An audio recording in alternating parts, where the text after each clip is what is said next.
There might be occasions when the field names that were created in the table are not easily interpreted, or you just want to change the display text in the records. In the databases that I work with, I use a one-word naming convention for my fields. For example, the first name field would look something like this: STR first name. For more information about this naming convention, go to the web and search for the Lazinski naming convention. It's really useful. Here, since I'm using a database that was not created by me, you won't see this type of naming convention.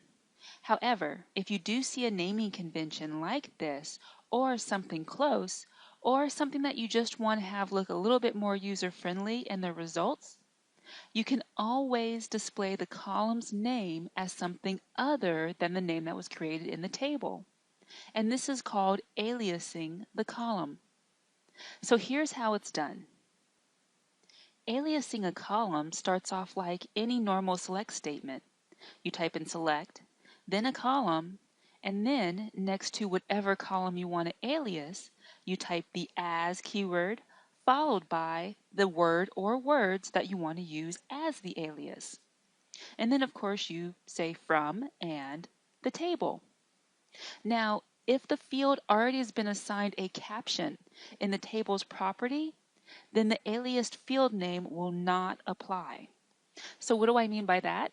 Well, if I'm looking at my table in Design View and I see that there is a caption property on a particular field, and I try to run a SQL statement that has an alias, that alias won't show up. The caption field is going to override any SQL statement that you create.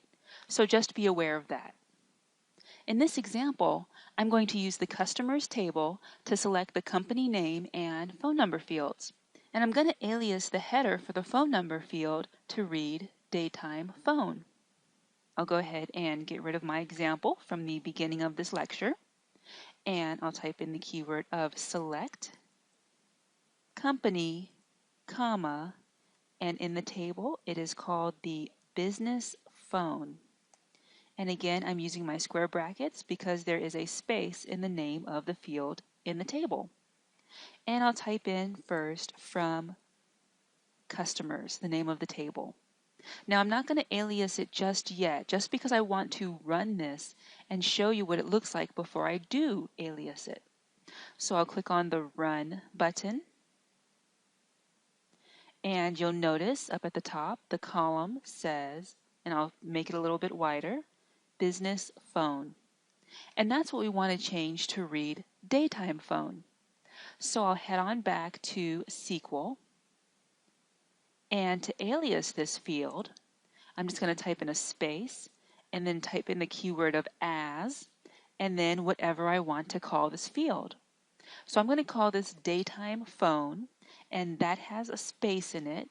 So again, I'll surround it by my square brackets. And that's it. I'll go ahead and click Run. And now you'll notice that instead of seeing business phone, we now have daytime phone. Now that didn't change the structure or anything in the underlying table. This is more like a mask that's showing up on top of business phone.